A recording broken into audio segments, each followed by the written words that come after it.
বাংলাদেশের ইতিহাসে যতগুলো নির্বাচন হয়েছে সবচেয়ে বেশি ঝুঁকিপূর্ণ হবে।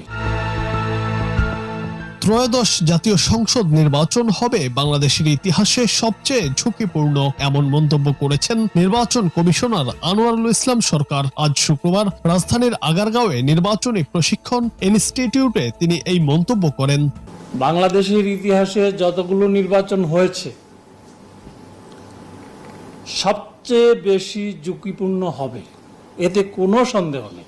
ইসি আনোয়ারুল ইসলাম বলেন, ঘরে ফেরার আর কোনো পথ খোলা নেই। সুষ্ঠু নির্বাচন না হলে শুধু নির্বাচন কমিশন নয়, এর দায় নির্বাচনী কর্মকর্তাদেরও বহন করতে হবে। জীবন ঝুঁকির মুখে পড়লেও নির্বাচনে কোনো ধরনের অনিয়ম বা ফাঁকিবাজি বরদাস্ত করা হবে না।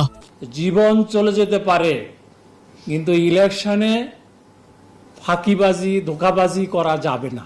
তিনি বলেন, নির্বাচন কমিশনের সামনে